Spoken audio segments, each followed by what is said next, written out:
Amém. Sim, avança, Senhor. Avança nessa cidade, avança na região, em toda a terra, Senhor.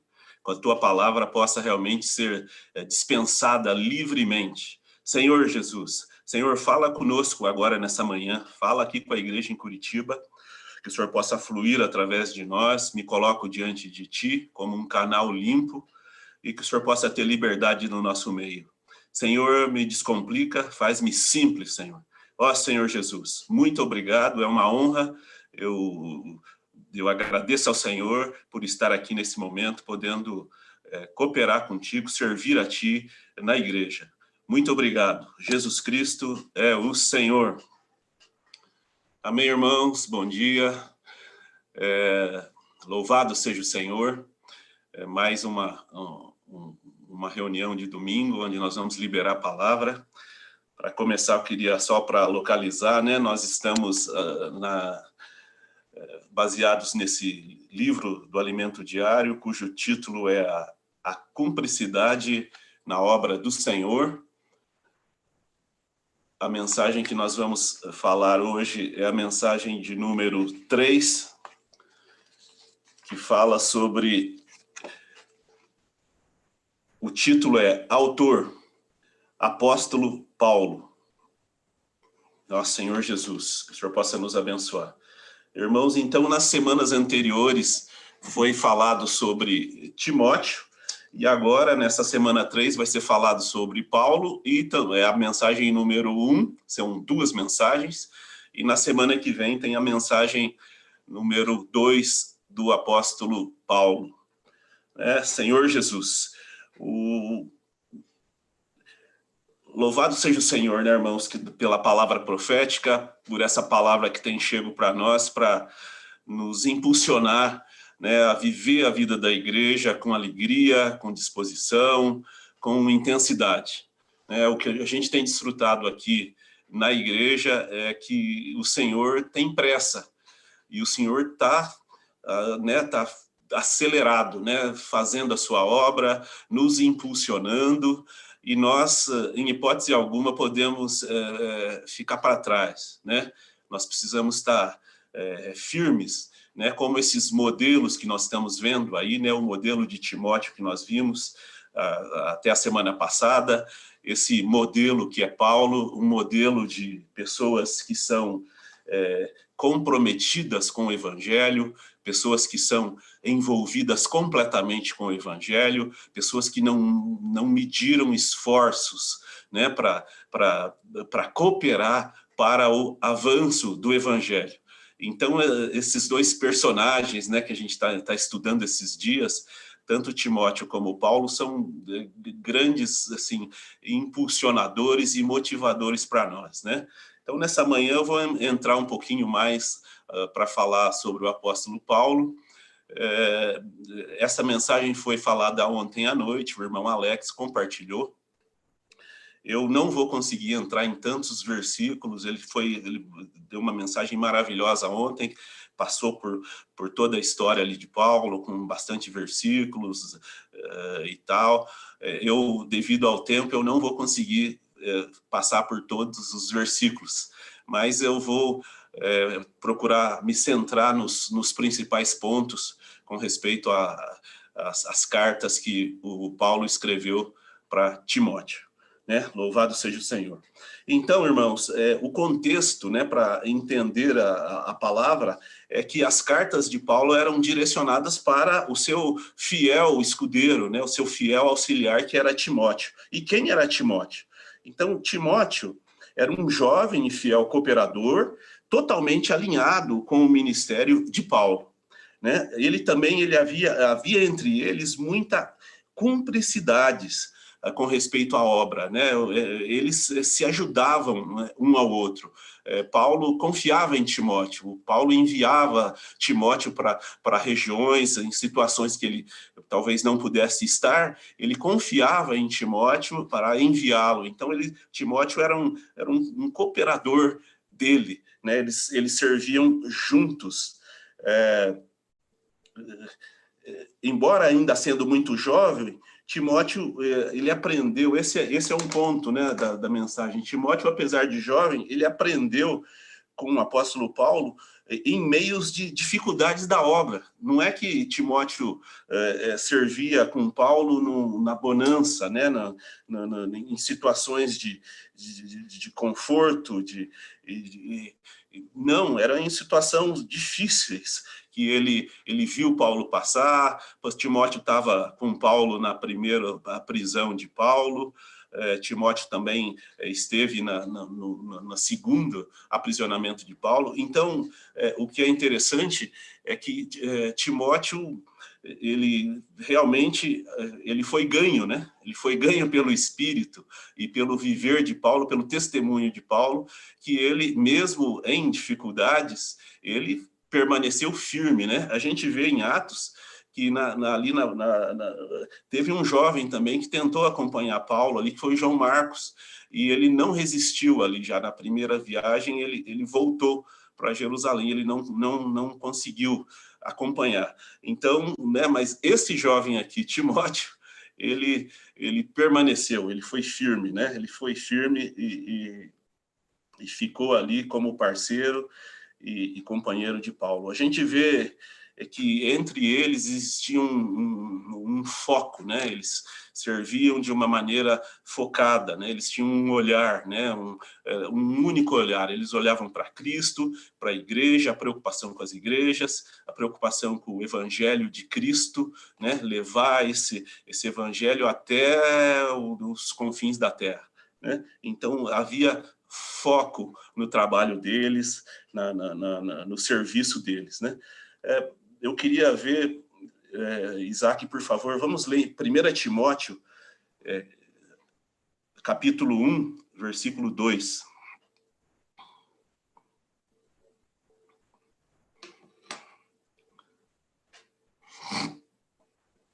Então fala: a Timóteo, um verdadeiro filho na fé, graça, misericórdia e paz da parte de Deus Pai e de Cristo Jesus, o nosso Senhor. Então ele fala aqui a Timóteo, um verdadeiro filho na fé. Paulo considerava Timóteo como, né, uma ligação de filho, né, um filho, né, alguém realmente muito próximo e muito junto, alguém que realmente ele podia confiar e foi cooperador dele, né? Então, o Paulo, ele é autor das duas cartas ao Timóteo. A primeira carta que Paulo escreveu para Timóteo, ela foi escrita por volta do ano 65 depois de Cristo. Paulo escreveu a primeira carta a Timóteo por volta do ano 65 depois de Cristo. Ele escreveu essa carta depois do seu primeiro aprisionamento, né? Depois do seu primeiro aprisionamento é que Paulo escreveu essa carta. Nós vamos ver aqui sobre esse primeiro aprisionamento de Paulo. Em Atos 28, 16, fala sobre o primeiro aprisionamento de Paulo. Atos 28, a partir do versículo 16. Então, aqui em Atos 28, diz, aqui é Paulo em Roma, né? E diz: uma vez em Roma, foi permitido a Paulo morar por sua conta, tendo em sua companhia o soldado que o guardava. 3 dias depois, ele convocou os principais dos judeus e, quando se reuniram, lhes disse: varões irmãos, nada havendo feito contra o povo ou contra os costumes paternos, contudo, vim preso desde Jerusalém, entregue nas mãos dos romanos, os quais, havendo me interrogado, quiseram soltar-me sobre a preliminar de não haver em mim nenhum crime passível de morte. E diante da oposição dos judeus, senti-me compelido a apelar para César, não tendo eu, porém, nada de que acusar a minha nação. Foi por isso que vos chamei para vos ver e falar, porque é pela esperança de Israel que estou preso com esta cadeia. Então, essa passagem, né, o que ele está falando aqui, né, os irmãos conhecem, então os irmãos podem ler também com calma depois, né, é que Paulo foi acusado, né, pelos judeus de provocar tumulto, e os judeus queriam matá-lo. e aí para evitar né, que ele fosse assassinado, um comandante o levou para Cesareia, onde ele permaneceu ali por um tempo. Mas os judeus armaram uma cilada, né? Disseram para que trouxessem Paulo de volta para Jerusalém, para tipo, fazer um julgamento, alguma coisa assim, mas era uma cilada para matá-lo. E Paulo ficou sabendo, e para poder se livrar disso, ele apelou para César, né, o imperador, porque Paulo era romano de nascimento também, e aí ele foi levado para Roma. Né? Só que lá em Roma ele foi lhe permitido ficar alugar uma casa, e ele ficou por 2 anos preso com um soldado junto dele, mas numa casa onde ele tinha liberdade para receber as pessoas e pregar o evangelho, porque foi isso que ele fez lá nesse período, né? Ele pregou o evangelho. Ó Senhor Jesus! Então, vamos ver então aqui em Atos 28, de 23 e 24, o que Paulo fazia nesse período? Olha, Atos 28, 23. Havendo-lhe eles marcado um dia, vieram em grande número ao encontro de Paulo na sua própria residência. Então, desde a manhã até a tarde, lhes fez uma exposição em testemunho do reino de Deus, procurando persuadi-los a respeito de Jesus. Tanto pela lei de Moisés como pelos profetas. Aí no 24, houve alguns que ficaram persuadidos pelo que ele dizia. Outros, porém, continuaram incrédulos, né? Mas, então, o seguinte, Paulo era comprometido com o evangelho, então ele não perdia tempo, ele não queria saber, né? Ele pregava. Se aqui, na passagem, diz que alguns creram e ficaram com ele, outros não. Mas Paulo, né, tudo mostra que ele tinha esse foco, né? Esse foco e esse objetivo, esse compromisso, esse comprometimento com o evangelho. Então, esse tempo que ele passou ali em Roma foi um tempo de pregação do evangelho, né? No período em que Paulo ficou preso, ele ficou por 2 anos preso, né? Ele pregou o evangelho a muitas pessoas, como a gente viu aqui nesses versículos agora, né? Ele pregou o evangelho para membros da guarda pretoriana, ele pregou o evangelho para Onésimo, né? Aquele escravo que acabou se tornando, aquele escravo fujão, que nós já vimos anteriormente, já estudamos, e que acabou se tornando um cooperador dele mesmo, de Paulo, né? Então ele pregou para Onésimo ali nesse período também, né? E durante esse período de prisão de 2 anos, Paulo escreveu 4 cartas, 4 epístolas ele escreveu. Ele escreveu a carta, a epístola aos Efésios, ele escreveu aos Colossenses, aos Filipenses e a Filemon. Senhor Jesus. Paulo, ele tinha, né, ele escrevendo para as igrejas, significa que ele tinha uma preocupação com as igrejas, né? É isso que fica claro.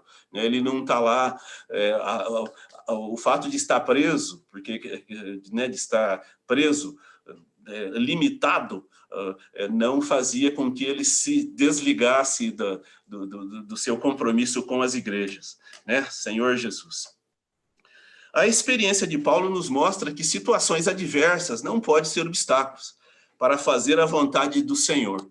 Irmãos, nada, né? O Senhor tem que, né, ter misericórdia de nós para que nada, nenhuma situação adversa possa ser um obstáculo, né, para que nós cumprimos a nossa comissão, para que nós preguemos o evangelho, para que nós desfrutemos da palavra, para que nós reunamos, para que nós desenvolvamos a nossa vida espiritual, né? Que nada da vida física aqui possa ser uma barreira ou um impedimento para nós, né? Que o Senhor tenha misericórdia de nós, para que nós não caiamos nessa armadilha que muitas vezes o inimigo monta para nós, né? Colocando adversidades e tal, e que acaba nos distraindo. Talvez as tribulações pelas quais passamos façam-nos sentir aprisionados, mas ainda podemos orar ao Senhor. Irmãos, na verdade, nós estamos há quase um ano e meio vivendo uma situação de prisão, né? Esse é um fato, não tem como não reconhecer isso. Há quase um ano e meio, com a pandemia, nós fomos colocados numa situação de liberdade limitada, né? Eu conheço pessoas que não têm que sair, que não têm um emprego externo, que não têm que sair de casa, né? Que elas estão praticamente confinadas esse tempo todo. Há um ano e meio elas estão assim, confinadas sem condições, né, de sair, sem condições, porque se sair, corre-se o risco de ser contaminado, né? E fora as restrições que são colocadas por parte, né, das autoridades e tal, né? Mas então nós estamos, irmãos, né, há um ano e meio já nessa situação de aprisionados. Então a gente vê uma palavra, né, que aconteceu, né, lá atrás, né, há 2000 anos atrás, e nós podemos até pensar que, puxa, mas isso aí que aconteceu é só história, né? Porque é tão longe. Hoje nós vivemos num mundo moderno, né? Outra situação. Mas não, irmãos, não é. Né? Parece que né, as coisas se repetem, né? Nós estamos na mesma condição de restritos, né? Restritos. Então, e para isso, irmãos, para que nós não percamos o foco, nós precisamos ser simples. Nós precisamos ser puros e simples de coração. Esse é o segredo de Paulo e Timóteo. Eles eram descomplicados, eles eram simples. Então, não é qualquer coisa que vai tirá-los né, do foco, da direção, dos objetivos. Não é qualquer coisa externa ou mesmo interna, uma tristeza de perder um ente querido. Quantas, né, isso está acontecendo constantemente, pessoas conhecidas ou um ente da família, né? Mas apesar da dor, de todo o sofrimento, nós somos cristãos e nós fomos colocados na igreja. E na igreja nós precisamos, né, nós somos um membro do corpo, o corpo precisa se mexer, o corpo precisa funcionar. O corpo, aqui na Terra, hoje, precisa fazer a obra de Deus, né? Então, mesmo sem estar presencialmente, nós temos, o Senhor providenciou aqui, né, essas ferramentas tecnológicas, nós temos as redes sociais, essas ferramentas, e graças ao Senhor por essas ferramentas nós podemos nos comunicar, nós podemos contatar as pessoas, podemos pregar o Evangelho, podemos falar uns aos outros, ter esse tipo de comunhão que nós estamos tendo agora, né? Nós podemos ainda, né, reunir para lembrar do Senhor, partir o pão juntos. É maravilhoso isso não tem preço, irmãos, não tem preço. Eu não gosto nem de imaginar como seria para nós se não existisse isso, né? Se não existisse a internet, se não existisse a rede social e tivesse vindo a pandemia, nós estaríamos realmente isolados, né? Mas o Senhor, na sua sabedoria, no tempo certo, todas as coisas acontecem no seu tempo, né? O Senhor é maravilhoso e sábio. Então, nós não podemos abrir mão de nos reunir, de aproveitar as reuniões virtuais, ter um pouco mais de paciência. O Senhor tem o tempo. Na hora exata, Ele vai dar-nos sabedoria para que nós possamos voltar a reunir presencialmente. Mas vamos crer, né, nesse momento, que esse é o tempo ainda de nós permanecermos reunindo por essas vias aqui, né? Mas que não percamos a oportunidade. Nós temos várias reuniões, nós temos as reuniões de oração, reunião do ministerial no sábado à noite, a reunião de oração na terça à noite, temos o partir do pão pela manhã, temos outras reuniões também, as reuniões de grupo familiar, as reuniões da rede das irmãs conectadas. Agora está se formando uma rede mais ampla ainda, né? Quer dizer, temos as mensagens do ESA, as mensagens do Pedro, na sexta e no domingo à noite. Nós não temos desculpa, irmãos, nós não temos desculpa. Temos a reunião das crianças no sábado à tarde, as reuniões dos adolescentes, não tem desculpa, a reunião dos jovens, né? Senhor Jesus. Então, o Senhor preparou isso para nós, para mim e para você. Então, vamos aproveitar, não percamos a oportunidade de estar juntos, né, envolvidos com respeito à palavra, com respeito ao serviço, servindo uns aos outros, apacentando uns aos outros. Esse é o momento de apacentar, de cuidar. Senhor Jesus. Irmãos, então essa foi a primeira carta de Paulo, que ele escreveu logo após ele sair dessa prisão que durou 2 anos em Roma, ali. Na segunda carta de Paulo a Timóteo é escrita por volta do ano 67 depois de Cristo. A segunda carta é escrita por volta do ano 67 depois de Cristo, já próximo do seu martírio. Paulo, dessa vez, havia sido preso como malfeitor. Dessa vez foi diferente, irmãos. Dessa vez ele já foi preso já pelo imperador lá, Nero, que ordenou a prisão dele. Ele não tinha aquela regalia de ficar numa casa onde ele pudesse receber as pessoas. Ele estava numa prisão comum, e Paulo sofreu muito e teve bastante dificuldade nesse momento, né? Paulo fala aqui que ele foi preso como malfeitor em 2 Timóteo 2:9. Ele, dessa vez, as coisas já foram diferentes.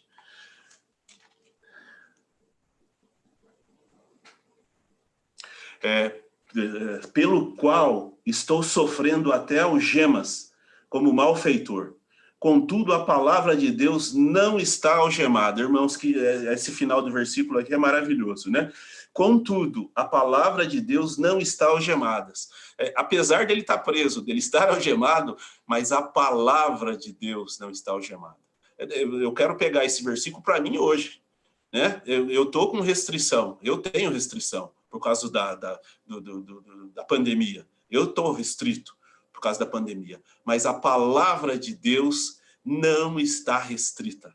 Ela pode ir, ela não tem impedimento. Ela está indo tanto aqui pela internet, pela rede social, que ela alcança lugares infinitos, mas ela está indo também aqui na rua, né, através dos nossos comportores dinâmicos, que tem feito um trabalho, né, maravilhoso com respeito à palavra, né? Senhor Jesus. Irmãos, Paulo passou por grande dificuldade nesse momento. Ele se sentiu ali, ele estava num momento de solidão, né? Vamos ver ali em 2 Timóteo 4:10 e 11, Paulo aqui, ele está fazendo aqui um desabafo aqui, né, em 2 Timóteo 4:10 e 11, o 10, porque Demas, tendo amado o presente século, me abandonou, e se foi para Tessalônica. Crescente foi para a Galácia, Tito para a Dalmácia, no 11. Somente Lucas está comigo. Toma contigo Marcos e traze-o, pois me é útil para o ministério. Você vê que situação, né? Uma situação difícil, sozinho, né? Sozinho, sofrendo, passando frio ali na prisão, que ele escreve para Timóteo pedindo a capa, passando frio, ele pedindo para Timóteo também os pergaminhos, né? Sempre, né, procurando a palavra, né? Se fortalecer, se aquecer, a companhia de Deus através da palavra, né? Então, mostrando que não foram assim dias fáceis para Paulo, né? Senhor Jesus. Mas ele fazia isso, né?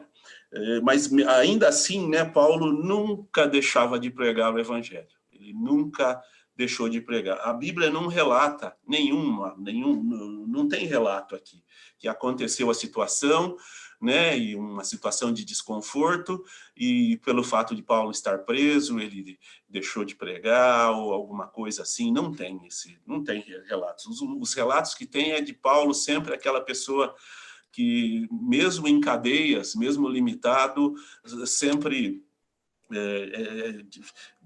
cumprindo a sua comissão, sempre fazendo o trabalho de um evangelista, né?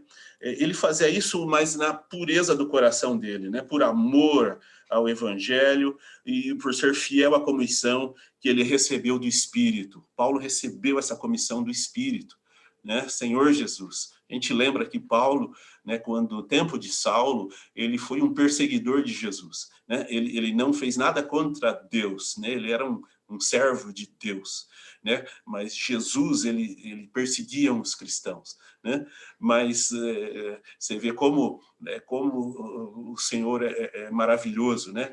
Mesmo um perseguidor, o Senhor Cristo apareceu para ele, né? O Espírito apareceu para ele e ele se converteu, né? E ele se tornou uma pessoa totalmente útil, né, ao Senhor e ao Evangelho, mostrando que o Evangelho é para qualquer pessoa, né? Não importa, não precisa ser nascido num lar cristão, ou tudo, se nasceu no lar cristão e tudo está certinho, maravilha, muito bom, né? Mas não necessariamente, né? Mesmo se não foi essa a sua realidade ou a realidade das pessoas que nós conhecemos, isso não pode ser um limitador, né? Nós temos que ter assim um coração de pregar para todos, né? Então Paulo, no tempo de Saulo, ele recebeu o Espírito e o Espírito, né, ganhou ele e ele foi fiel à comissão que o Espírito deu para ele, né? Ontem na mensagem que o Alex compartilhou, no compartilhar, o Luiz nos deu um versículo maravilhoso que mostra esse encargo de Paulo, esse compromisso de Paulo, é maravilhoso. É Romanos capítulo 1, versículo 11. É um versículo que retrata bem, né, essa fidelidade de Paulo para com a Cristo e para com o Evangelho.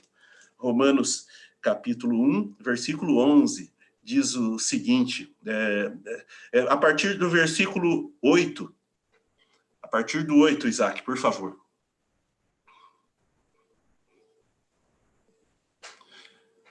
Primeiramente dou graças a meu Deus, mediante Jesus Cristo, no tocante a todos vós, porque em todo o mundo é proclamada a vossa fé. Olha agora, irmãos, porque Deus, a quem eu sirvo em meu espírito, no evangelho do seu Filho, é a minha testemunha de como incessantemente faço menção de vós, em todas as minhas orações, suplicando que, em algum tempo, pela vontade de Deus, se me ofereça boa ocasião de visitá-los. Isaac, volta no 9 para mim, por favor. No 9. Irmãos, esse versículo que o irmão Luiz passou é maravilhoso, ó. Porque Deus, a quem eu sirvo no meu espírito, é uma ligação espiritual, é uma ligação do Espírito, porque nós sabemos que quem faz a obra de Deus hoje aqui na Terra é o Espírito. Então é uma ligação do espírito humano do Paulo com o Espírito de Deus. Paulo serve no Espírito, no Evangelho do seu Filho, de Jesus Cristo. É a minha testemunha de como incessantemente faço menção de vós. Ó Senhor Jesus. Então, realmente, né, Senhor Jesus, é encorajador, né, que todos esses versículos sirvam para nos encorajar, nos encher de espírito, nos encher de vida, nos encher de ânimo, né, Senhor Jesus. Irmãos, a obra de Deus aqui na Terra, ela é feita pelo Espírito. O Espírito é quem faz. Né? Já nós vamos falar do Deus triuno, né? Mas só enfatizar que é o Espírito quem faz a obra de Deus hoje aqui na Terra. Isso precisa ficar claro para nós, né? Senhor Jesus. João 16, 13. João 16, 13.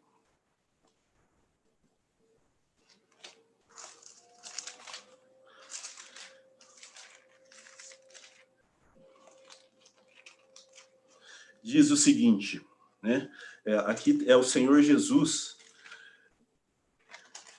falando de que virá um consolador para os discípulos, né? Quando ele partir. Então ele fala aqui no 13, quando vier, porém, o Espírito da verdade, ele vos guiará a toda a verdade, porque não falará por si mesmo, mas dirá tudo o que tiver ouvido e vos anunciará as coisas que hão de vir. Irmãos, o Espírito já veio. O Senhor Jesus, ele já morreu na cruz, ele já ressuscitou, ele já foi levado, conduzido para o Pai até ao céu e colocado ao seu lado, e Deus enviou o Espírito.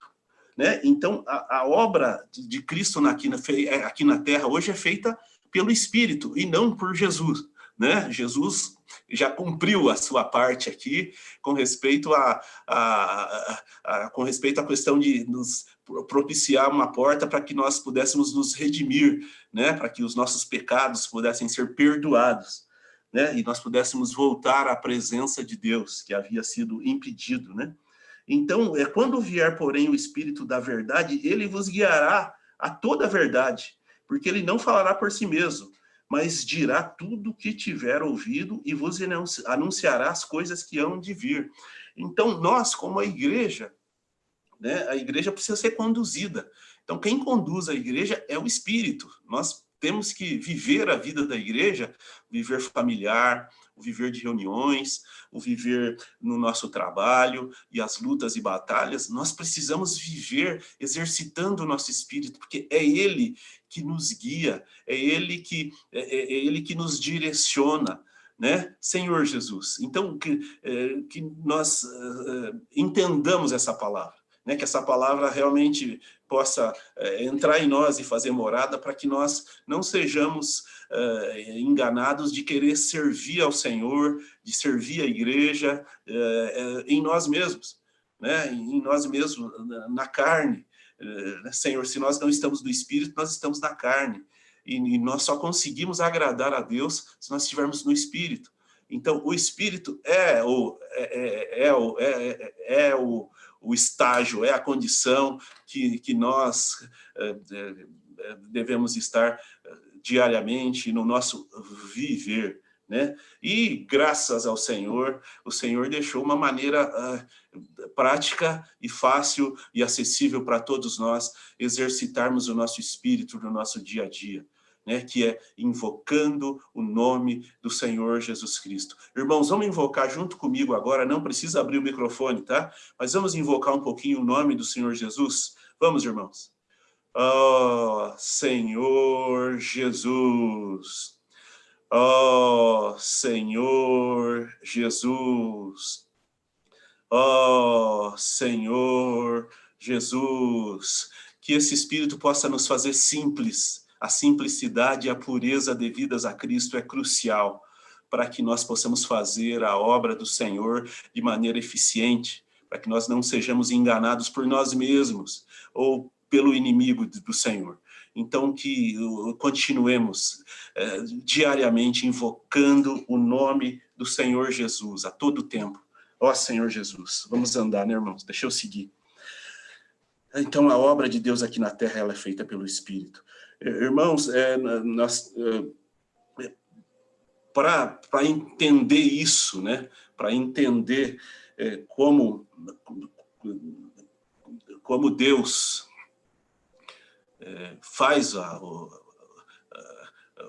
toca a sua economia aqui através do Espírito, a gente vê aqui nos versículos de Romanos 8 que ele enche o homem com o Espírito, enche o homem, ele fica cheio.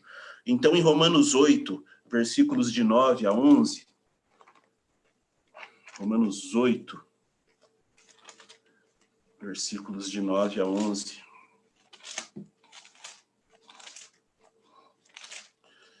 diz o seguinte, versículos de 9 a 11. Aqui, irmãos, nesses versículos de 9 a 11, nós temos assim, 4 tipos, né? Vemos aqui, né? Nós temos aqui o Espírito de Deus, habitando em nós, o Espírito de Cristo que está em nós, nós temos o Cristo que está também em nós, e o Espírito de Deus que também está em nós. É uma loucura, irmãos. É uma loucura de espírito, mas é uma loucura santa. Nós precisamos disso. Nós precisamos dessa injeção de espírito dentro de nós. Nós precisamos disso. Em nós mesmos, nós não conseguimos fazer nada. A igreja, por si só, ela não consegue. Não consegue.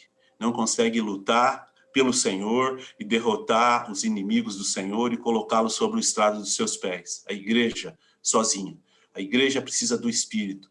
Então, nós precisamos tomar posse disso. Versículos como esse são cruciais no nosso viver cristão. Isso aqui nós temos que... É como se nós... Se pudéssemos ler todo dia e estar sempre lembrando e proclamando e tal, para a gente perceber que nós não estamos sozinhos. Vamos ler. Senhor Jesus. Romanos 8, 9. Vós, porém, não estáis na carne, mas no Espírito, se de fato o Espírito de Deus habita em vós. Espírito de Deus habitando em vós. E se alguém não tem o Espírito de Cristo, esse tal não é dele. Se alguém não tem o Espírito de Cristo, esse não é dele. Mas se nós somos dele, então o Espírito de Cristo habita em nós. No 10. Se, porém, Cristo está em vós, o corpo, na verdade, está morto por causa do pecado, mas o Espírito é vida por causa da justiça. Se, porém, Cristo está em vós, Cristo está em nós, irmãos. E no 11, se habita em vós o Espírito daquele que ressuscitou a Jesus Cristo dentre os mortos, quem ressuscitou Jesus Cristo dentre os mortos, irmãos? Foi Deus. Então, é o Espírito de Deus em nós. Se habita em vós o Espírito daquele que ressuscitou a Jesus dentre os mortos, esse mesmo que ressuscitou a Cristo Jesus dentre os mortos, vivificará também o vosso corpo mortal, por meio do seu Espírito, que em vós habita. Irmãos, então, a gente vê aqui nesses 3 versículos uma enxurrada de Espírito dentro do homem, né? E dizendo aqui no final, né? Esse mesmo Espírito vai dar vida, né? Então, irmãos, se nós estamos, vamos aplicar, né, na nossa vida prática, se nós estamos aprisionados pela pandemia, ou porque nós estamos passando por situações, né, de tristeza, de problemas financeiros, questão de falta de emprego, ou não estamos conseguindo desfrutar do Senhor, às vezes estamos seco, a gente consegue desfrutar, a gente lê a Bíblia, mas não consegue, estamos desesperados às vezes, né? Mas vamos crer, a fé é crucial nesse momento, vamos crer que em nós habita esses espíritos, né? O Espírito de Deus, o Espírito de Cristo, o próprio Deus, o próprio Cristo, o Espírito, todos habitam no nosso espírito humano. Então, basta nós exercitarmos o nosso espírito no nosso dia a dia, que nós estaremos conectados, né? Ó Senhor Jesus, Senhor Jesus. Obrigado, Senhor, muito obrigado. Irmãos, o Salmo 110, Salmo 110. Salmo 110. Salmo 110.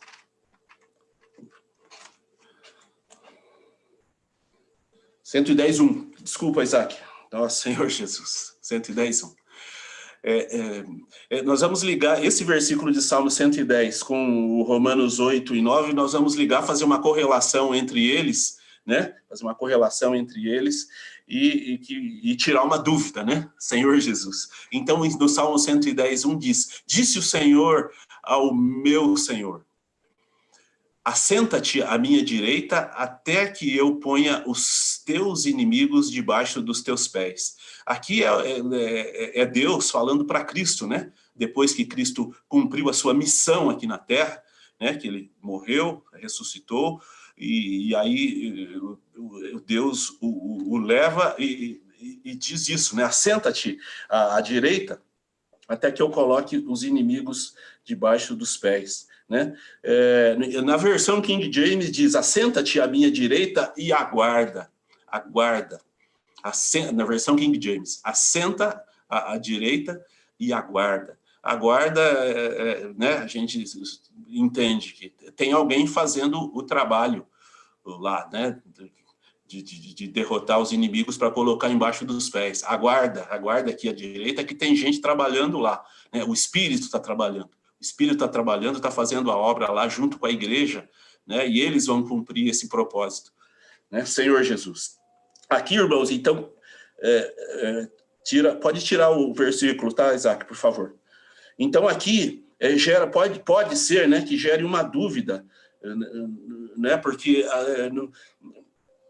em Romanos 8, fala ali, né, que o Espírito de Cristo e o Cristo habita em nós. E aqui, em Salmo 110:1, fala que Deus toma o seu Filho amado, Jesus, e o coloca à sua direita, né? Mas então aí gera uma dúvida, mas de verdade mesmo, onde é que Cristo está? Cristo está sentado ao lado de Deus? Ou Cristo está aqui dentro de mim, aqui hoje, aqui na terra, atuando aqui no dia a dia? Onde é que Cristo está? Então, para tirar essa dúvida, solucionar, foi nos dado, né, uma figura maravilhosa, né, uma figura maravilhosa que está ali em Deuteronômio 8, que fala sobre o Deus triuno. Mas como ontem o Alex tocou na mensagem, essa fala do Deus triuno é algo sério, né? É algo que precisa ser, é uma verdade consolidada, irmãos. Essa aqui é uma verdade consolidada. Você não pode sair daqui hoje, dessa reunião, sem estar claro disso, sem entender disso e crendo nisso, entendendo de como Deus trabalha, como é a economia de Deus para que ele, sendo o Deus Todo-Poderoso, possa ainda servir, né, suprir esses pequeninos que somos nós aqui, comparado ao próprio Deus, né? Então, em Deuteronômio 8, versículo 7, diz o seguinte, Deuteronômio 8, versículo 7. Diz: porque o Senhor teu Deus te faz entrar numa boa terra. É uma terra de ribeiros, de águas, de fontes e de mananciais profundos, que saem dos vales e das montanhas. Então, né, essa figura, né, esse versículo é maravilhoso. Eu vou pedir para o Isaac, então, colocar a foto do manancial, Isaac, por favor. Irmãos, essa descrição aqui, né,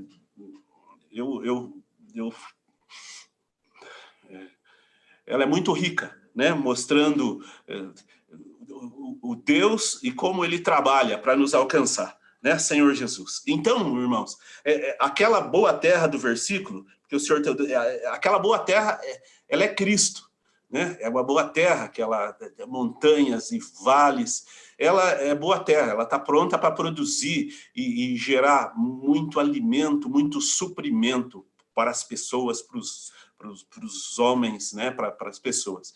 Só que a boa terra precisa de água. Qualquer boa terra, quem lida com propriedade rural, eu sou do interior, né? Morei até os 11 anos na zona rural, então eu entendo um pouquinho de agricultura de zona rural, né, de fazenda ali e tal. Então, uma terra boa, de verdade, eu lembro quando eu via ali meu pai, meus tios conversando, as terras de maior valor são terras onde tem ponto de água. Terra que não tem água nenhuma não tem o mesmo valor que uma terra onde passa rio, algum riacho, alguma coisa. Porque a água é crucial para gerar riqueza, né? Riqueza, suprimento. Então, nessa figura, a gente vê, o Isaac, você usa o cursor, tá? Nessa figura, a gente vê ali o manancial, né? O manancial ali onde tem água, né? Ali, que está cheio de água. Esse manancial tipifica o próprio Deus, e essa água tipifica as riquezas de Deus. Né, as riquezas de Deus. Só que tem uma situação, esse manancial está lá embaixo da terra. O homem que está aqui na superfície, ele não tem acesso a essas riquezas, essa água, a esse manancial. Mas Deus, Senhor Jesus, mas Deus, na sua grande misericórdia, no seu grande amor, para alcançar o homem, ele providenciou Cristo. E Cristo veio à terra e morreu e abriu um caminho ali, ó, aquele caminho para que essa água do manancial chegasse até a superfície. Então, Cristo, né, a obra de Cristo abriu essa fonte que traz as riquezas de Deus até a superfície, ao alcance das pessoas, né, ao desfrute do homem. E, por último, tem os ribeiros, né, os rios, que leva, né, essa água, né, essas riquezas de Deus, leva para toda a terra, né? Vai se espalhando e alcançando as pessoas e levando as riquezas de Deus para as pessoas. Então, o que a gente vê aí, irmãos? A gente vê de uma maneira maravilhosa, né, de uma maneira sábia, como Deus trabalha, né? Então, o Deus que era inacessível, para alcançar o homem, né, que não tem acesso a ele providenciou se dispensar dessa maneira. Então, o que a gente está vendo aqui é um dispensar de Deus, como Deus se dispensa. Nós podemos dizer que isso é a economia de Deus, né? É economia. Deus que está no manancial ali, que é uma água, ela flui por uma fonte e através de ribeiros, de riacho, essa fonte é Cristo, e através de ribeiros, que é o Espírito, ele alcança, né? Ele se espalha por todos os lugares e alcança as pessoas nos lugares mais longínquos, e todas podem beber e ser saciadas, né, por esse Deus, né? Então, esse é o aspecto econômico, né, do Deus triuno. Ó Senhor Jesus. Então, para se dispensar, né, o Deus é único, irmãos. É um Deus só. Um Deus só. Um só, que está lá no manancial. Mas, economicamente, quando ele se dispensa, ele é três. Então, é um Deus só, mas se dispensa, para se dispensar, ele é três. Ele se tornou filho, e ele se tornou o Espírito. Ó Senhor Jesus, eu espero que tenha conseguido passar de uma maneira que os irmãos possam entender, né? Então, esse é o aspecto econômico.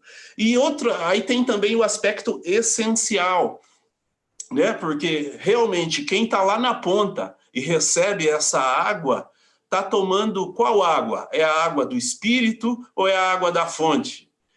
Não, é a mesma água do manancial. É uma água só. É uma água é a mesma água que está no manancial, que ela passa pela fonte e que ela está no ribeiro. Então, ao tomar dessa água, ao usufruir das riquezas do Espírito, das riquezas de Deus, nós estamos desfrutando do próprio Deus. É o próprio Deus que está ali no manancial, que chega até nós e alcança-nos, né? A própria água do manancial que chega até nós e nos alcança. Então, essa realidade, né, esse é o aspecto essencial do Deus triuno, Senhor Jesus. Pelo fato de a água do manancial profundo, da fonte e do ribeiro ser a mesma água, a mesma, revela que Deus, em essência, é um só. Amém? Deus é um só. Ó Senhor Jesus. Mas economicamente, para se dispensar, ele se torna três. Senhor Jesus. Bebendo a água do ribeiro, está bebendo a água da fonte e do manancial. Irmãos, deixa eu correr aqui. De acordo com o Salmo 110, Cristo está sentado à direita do Pai, aguardando que Deus coloque os seus inimigos por estrado dos pés. Mas quem executa essa obra, irmãos, é a igreja. Quem vai executar a obra do Salmo 110:1, de colocar os inimigos de Deus debaixo dos pés, é a igreja. Mas a igreja não tem condições de realizar essa obra sozinha, por si mesma. Por isso Deus enviou o Espírito. Irmãos, não vai dar tempo de eu ler, mas João 20, 21, 22 mostra ali que Deus enviou o Espírito. Jesus também disse aos discípulos que toda a autoridade lhe fora dada. Esse nós precisamos ler, irmãos. É Mateus 28, 18. Mateus 28, 18.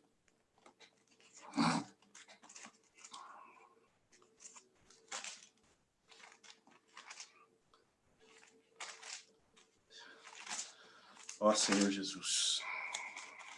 Senhor Jesus. Mateus 18, o 19 e o 20, tá? Jesus, aproximando-se, falou-lhes, dizendo: toda a autoridade me foi dada no céu e na terra. Aí Jesus os envia no 19. Ide, portanto, ide, fazei discípulos de todas as nações, batizando-os em nome do Pai, e do Filho, e do Espírito Santo. E no 20, ensinando-os a guardar todas as coisas que vos tenho ordenado. E eis que estou convosco todos os dias, até a consumação do século. Irmãos, esta é a missão da igreja. Essa é a missão. Pregar o evangelho. Né? E ali está claro, né? Prega o evangelho, mas não só prega, mas ensina também. Ensina a guardar todas as coisas. Aí entra a rede de cuidado, né, irmãos? Algo que nós estamos vivendo. Né? Essa palavra ali é algo que nós estamos vivendo hoje. Essa experiência nova de nós cuidarmos uns dos outros. Né? Nós cuidarmos dos que são da nossa casa, mas a gente tem uma disposição em amor, né? em reverência ao Espírito, uma disposição de também cuidar de outras pessoas. As pessoas têm sido apresentadas para nós no grupo familiar, nas irmãs conectadas, nos grupos, tem sido apresentado novas pessoas que foram contatadas pelos comportores dinâmicos, e elas estão sendo introduzidas nos grupos de reunião. Né? Nós já temos nas nossas reuniões normais pessoas que entraram ali e já estão reunindo conosco praticamente assim, quase que normalmente. Né? Então, nós precisamos estar sensíveis a isso e não ficar de fora, e não ficar olhando para ver o que vai dar, o que vai acontecer. Nós temos que cooperar, dar a nossa parte, participar junto. O que eu posso fazer? Tem alguém para que eu possa apacentar? Se alguém for passado para você, esbere-se, faça o melhor possível. Não fique com a pessoa, não apacente apenas na reunião, mas ao longo da semana também. Realmente que possamos, né, nos inspirar aqui nesse foco de Timóteo, no foco do apóstolo Paulo, e possamos fazer um serviço que agrada ao Senhor, um serviço, né, com excelência. Né? É isso que o Senhor espera de nós. Aqui na igreja em Curitiba, então, né, nós estamos aqui com os comportores dinâmicos, que nós temos recebido os comportores de Cambé, que têm vindo aqui praticamente uma vez por mês, e eles ficam aqui alguns dias, 4, 5 dias, e tem sido uma maravilha, irmãos, tem sido maravilhoso. Eles têm passado livros em grande quantidade, orado por muitas pessoas. Então, né, para a igreja, e a gente tem visto as bênçãos que têm chego para a igreja em Curitiba, né, tendo isso, né, tendo esse tipo de situação dos comportores aqui, e agora eles estão pegando pessoas que querem ser cuidadas, né, passando para nós. Foi montada uma rede de distribuição para realmente fazer o primeiro contato com essas pessoas, e o Senhor está abençoando. E é como, né, fala o versículo ali, né, do início da igreja. Eu vejo que a gente está fazendo tudo isso de uma maneira simples, né, de uma maneira tranquila. Ninguém está fazendo nada para se sobressair de alguma coisa, para ser... Não, está tudo distribuído, está todo mundo, um está fazendo um pouco, o outro está fazendo um pouco, né? Então, não tem como o Senhor não abençoar quando as coisas acontecem de uma maneira pura, né? Puro de coração, fé sem fingimento, né? O Senhor está permitindo que nós experimentemos isso hoje aqui na igreja em Curitiba. Então, vamos continuar orando de uns para com os outros e não baixar a guarda, né? E nos envolver. Olhar não, irmãos, não vamos ficar olhando, ver o que acontece. Vamos nos envolver de alguma maneira, né? Alguma maneira. Hoje, né, na igreja em Curitiba, aqui na região metropolitana, aqui né, nas igrejas no litoral, aqui ao nosso redor, a gente pode até falar, está tendo emprego para todo mundo quer trabalhar, tem emprego, né? Quer dizer, quer se envolver com serviço na igreja, tem. Né? Procura alguém do teu grupo familiar, procura alguém mais próximo, procura a irmã condutora lá do grupo das irmãs, né? E fala com ela. Tem emprego para todos, irmãos. Ó Senhor Jesus, graças a Deus, graças a Deus. Então essa é a missão da igreja, né? pregar o evangelho. Senhor Jesus, o tempo urge, né, irmãos? O tempo urge.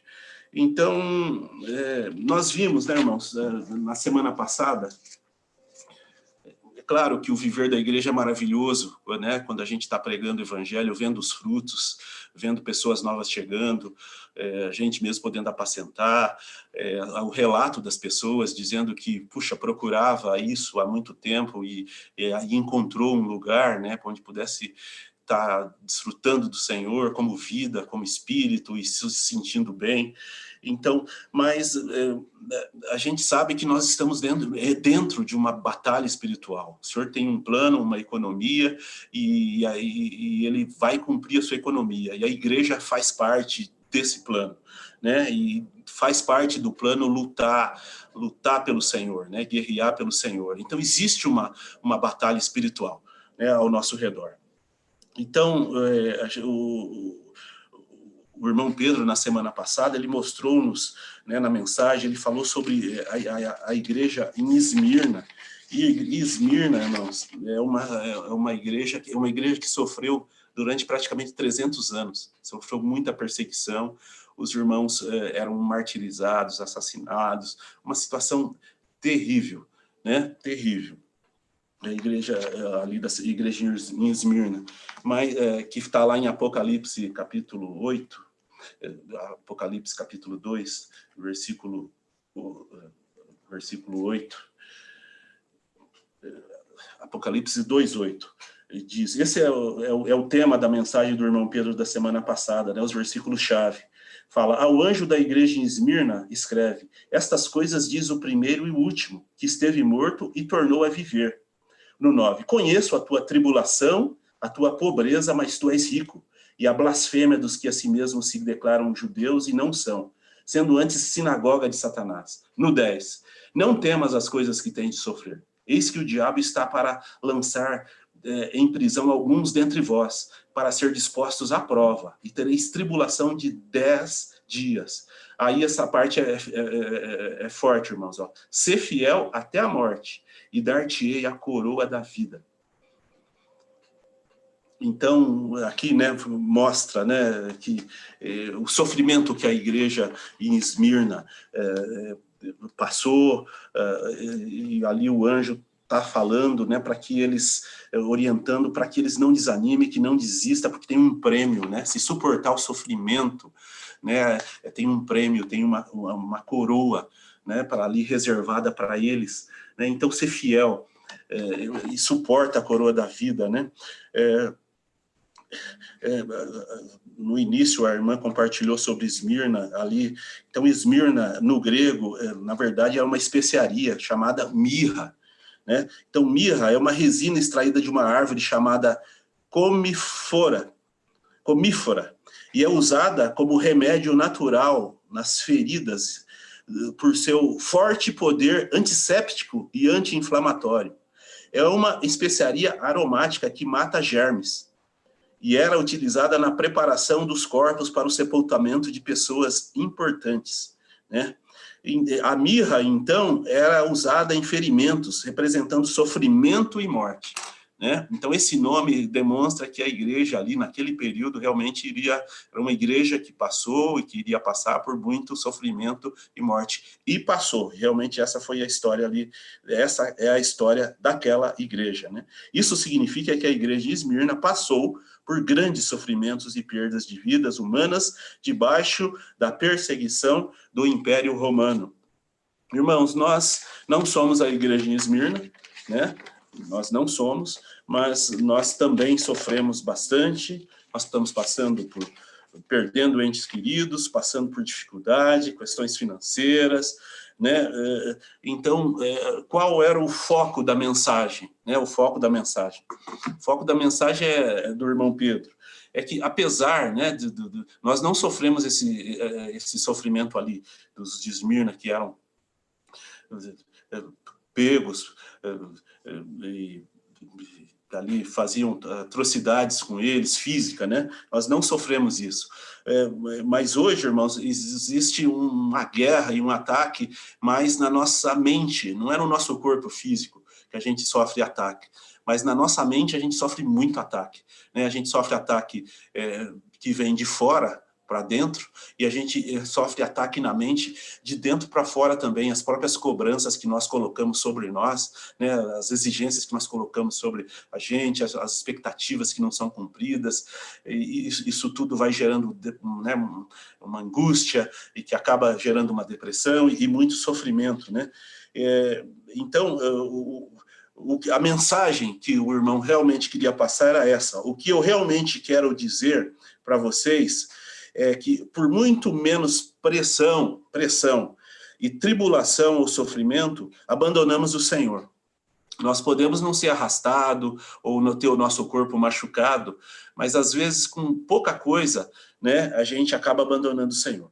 Então, seja por ouvir uma palavra negativa, uma ambição própria, negamos tudo o que o Senhor está fazendo.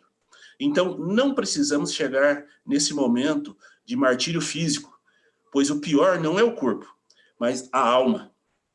Eles não amaram a sua própria alma, a psique. O maior problema é a alma, com suas ambições e coisas naturais.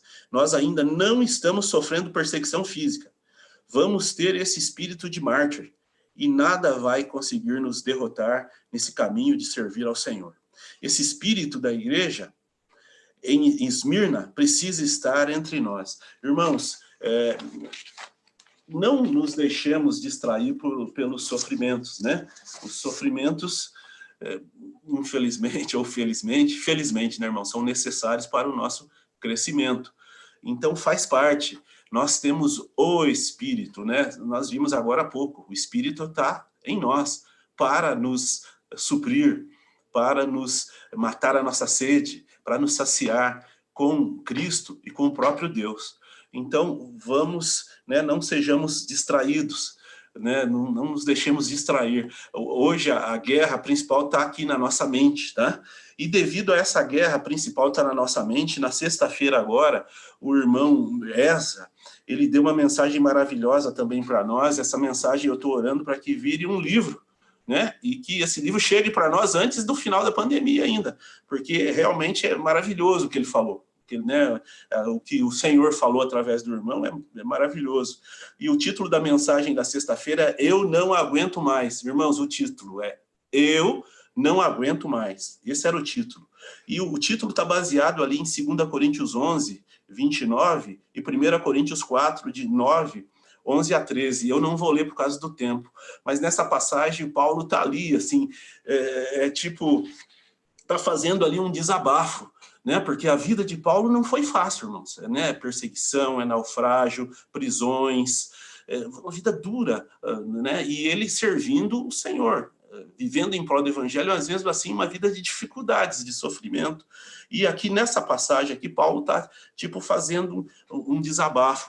E aí o Esdras, né, ele fala ali na mensagem, eu não tenho tempo para entrar, irmãos, assim, ele fala, ser um vencedor é também ser um sobrevivente espiritual e emocional, né? Nós tratamos do espírito, sim, né? Nós somos ser tripartido, corpo, alma e espírito, então a gente invoca, a gente trata do espírito, mas a nossa parte emocional precisa ser cuidada também, senão a gente chega num ponto que sucumbe, né, Senhor Jesus. E ali ele nos encoraja, né, a que todos nós tenhamos a prática de desabafar, né, de desabafar por diante do Senhor, né, de ir ao Senhor, né, em oração e falar aquilo que está nos afligindo, aquilo que nós não estamos aguentando mais, né, aquilo que a nossa emoção, né, a nossa, né, tá frágil, né, e fica ele, né, então ele diz aqui, né, não é vergonha dizer a Deus que não aguento mais. Irmãos, não é vergonha dizer a Deus em oração, você e Deus ali, né, em comunhão, não é vergonha. Uma pressão muito grande que os irmãos têm é a de manter uma fachada para parecer que está bem. Chega um momento em que essas pessoas sucumbem, ela não aguenta, ninguém aguenta, nenhum ser humano aguenta, né? Não há vergonha em falar que não aguenta mais. Murmurar é proibido na Bíblia. Murmurar, sim, não pode fazer. Murmurar é proibido na Bíblia. É rebeldia, mas desabafo é para aquele que tem intimidade com Deus. desabafar é para quem tem intimidade com Deus. Irmãos, então, pelo tempo, é isso. Fomos encorajados a buscar o Senhor, né? E para que nós tenhamos esse companheiro de desabafo, né? Nós temos que falar, né? E lembrando, né, que mostrar fraqueza não tem problema, né? Porque Paulo escreve lá em 2 Coríntios 12, né? Quando eu sou fraco, então é que sou forte. Né? Então, não tem problema, não fique preocupado em demonstrar fraqueza, ainda mais para Deus, né? Senhor Jesus. Irmãos, pelo tempo eu vou finalizar. Os irmãos me perdoem, mas é isso. Só vou finalizando aqui, então, agora. Lendo aqui esse pedacinho aqui sobre o apóstolo Paulo, para finalizar. O apóstolo Paulo também foi alguém consagrado a Deus e recebeu muitas revelações. Foi um dos homens mais usados pelo Senhor em toda a história da igreja. O plano de Deus sempre foi um mistério para o homem que não consegue compreendê-lo com sua mente cartesiana, limitada ao tempo e espaço. Mas Paulo recebeu a revelação acerca do propósito de Deus diretamente dele, do próprio Deus, do Espírito.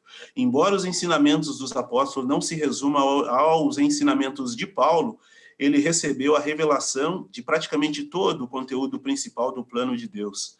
O que ele deseja executar na terra, os mistérios da sua salvação, tudo foi revelado por meio do apóstolo Paulo, cuja vida e obra estão descritos em detalhes na Bíblia. Embora tenha recebido grandes revelações, Paulo não se orgulhava, mas sentia-se em dívida com Deus. Ele registrou esse sentimento no livro de 1 Timóteo, quando disse: sou grato para com aquele que me fortaleceu, Cristo Jesus, nosso Senhor, que me considerou fiel, designando-me para o ministério. A mim, que noutro tempo era blasfemo, perseguidor e insolente. Irmãos, que o apóstolo Paulo e Timóteo, né, sirva de modelo para nós, para que nós, não, mesmo em face de dificuldade, de alguma situação, né, de desconforto, que nós não percamos o foco. Nós somos a igreja é conduzida pelo Espírito e o Espírito está em nós. Então, em toda e qualquer situação, que nós dependamos do Espírito, invocando o nome do Senhor, tendo comunhão com os irmãos e servindo na igreja com pureza de coração. Irmãos, obrigado. Jesus Cristo é o Senhor.